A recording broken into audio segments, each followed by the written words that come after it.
Behind My Smile Stories presents Liz, survivor of child abuse and foster youth. When I was 5 years old, my brother, sister, and I were transported into an elderly woman's house who called herself our grandmother, but severely mistreated us. For 8 years, we lived in a rusty single white trailer. We were never once hugged, nor did we know the word love. The grandmother neglected us and emotionally and physically abused us from day one. She resented us being there and made us, as children, reimburse her for the price she paid with our flesh, blood, and tears. I was 13 years old that wonderful summer day. My brother, sister, and I were picking away at blackberry bushes by the road when the neat business lady arrived. She was there to take the three of us into DSS custody. At that point, my sister and I had lost contact with my brother. He had gone into one direction while my sister and I went into another. I didn't even get to hug him goodbye. Initially, my sister and I ended up at a group home where we shared our own private bedroom. After a week, DSS placed us with a foster family that warehouse children, or so that's what it has seemed. From there on out, I really didn't know what was going on. Children kept coming and going. I eventually was going from home to home to group home, out of one school into another, all while having numerous caseworkers. I had no sense of stability. When I first entered the foster care, I didn't think about the future, about what would happen when I aged out of the system. Aging out sounds like I hit retirement or something, but all I had to do was turn 18 and I was all on my own. Literally, in the foster care system, there's an expiration date on your life. When you hit it, those random strangers you've grown to rely on throw you to the wolf and the streets and tell you to try and survive this so-called thing of life. The closer I got to my 18th birthday, the more questions I had about the unknown that was to follow. Where will I go? Where will I stay? How will I pay my bills? What will happen to me if I don't succeed out there in the big aggressive world? And then the day came. I was 18. I had graduated high school and I was officially an adult. And I literally felt like I had to grow up so fast that my childhood years were just a delusion. I was out of the system and no longer had the responsibility of my foster parents, but I wasn't completely on my own. I had an assigned independent living counselor who gave me a monthly stipend from the state that was less than $1,200. The counselor was there to help me navigate my confusing new world, but on a limited basis. Thankfully, I had my foster parents too. They could have just said goodbye and shown me the door after my birthday, but the Millers were the kindest and sweetest foster parents I ever had. When I lived with them, they not only provided me with a place to stay, but they also restored my faith. The Millers helped me with a few basic necessities like a bed, mismatched dishes, and a couple of towels and washcloths. I moved into a 400 square foot apartment that smelled like mothballs. It neighbored a shopping center and wasn't much, but it was mine. I had almost nothing to fill those empty rooms, but what I did have was my very own. This tiny apartment was a place to breathe and finally unpack my bags. I thought I had my counselor and foster family to rely on indefinitely, but it only lasted for a short while, and a few months later, my communication with the sweet foster family vanished without a trace. Truly alone, I had plenty of room for being naive. Anyone who offered to be my friend, I just assumed they were.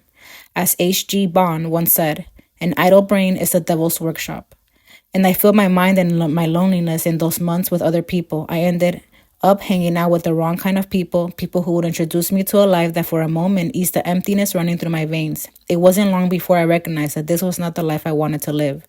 I didn't want to become one of those kids, the ones in foster care who escaped their lives with drugs or alcohol or sex. I wanted more, and I didn't want my past to define my existence. The best part of that tiny little apartment was the name on the door. I would come home and look at the mail or the name tag by the doorbell and realize that was my name, mine. All those years spent in foster care, I had hardly seen my name on anything other than the documents that were floating around me as I transitioned from one home to another, or on prescription bottles approved by one of the many therapists that I had met along the way. When I was part of the system, I'd always felt like my name was unimportant. I was just another foster kid to the government, to most families that took me in, to the new schools I started every few months. When I was 15, I got my first job. I remember the first time I swiped my name tag through the time clock at Hardee's. Pride flooded me, and I almost wanted to swipe it just to see my name slide through the machine again. To me, that moment was one of my greatest accomplishments. I didn't have a penny in my pocket, didn't know a thing about customer service, but I did know how to push a button and fill a cup with ice and soda.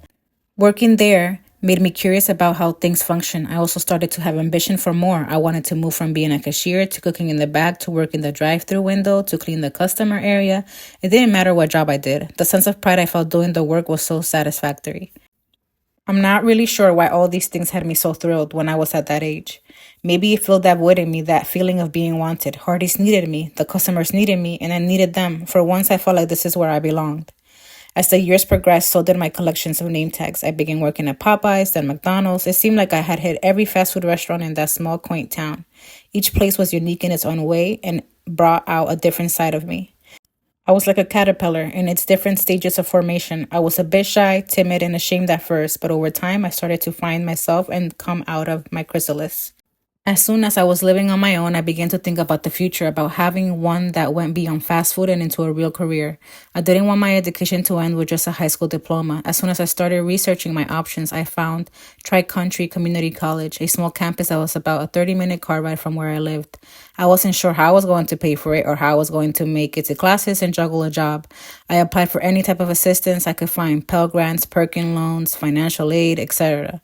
The application and approval process were intense and stressful. I kept checking my mailbox multiple times a day, both scared and nervous. I never wanted anything more than my life to happen than this. The day that envelope arrived in my mailbox, I stopped and held my breath until I had the courage to open it. There on that sheet of paper below my name, the words I had paid for: Tri-Country Community College would like to officially accept you into the Associate of Arts program. I began to cry with filled sense of accomplishment. I couldn't believe it. I was going to college. My life was far from perfect, but it was my own. My apartment didn't have much furniture, but it was just enough for me. I was thankful to have my own space, a space no one could come and take me away from. My couch was a couple of Jelly Beach folding chairs that eventually made way for a used futon. I wasn't able to afford cable, but settled for the 3 channels I could pick up occasionally on a small Samsung TV with a built-in VHS. Most of the time, I would make up a pallet of blankets on the living room floor and fall asleep to Trace Adkins or George Strait. I was too afraid to sleep in the bed in the back room. Maybe because this was officially the first time I was by myself and not surrounded by foster parents, foster children, or the grandmother. When the holidays approached, I had nowhere to go. I found security in sleeping under my Christmas tree and using its colorful lights to guide me through some of my darkest nights. Many times, I just lay there wondering where my sister and brother were. I would have given anything in those moments to hear their voices. The thought of seeing them one day gave me comfort and hope. As I started to figure out my bills and what entailed, I realized that I didn't have a bank account, credit cards, or have any place to save my hard-earned money.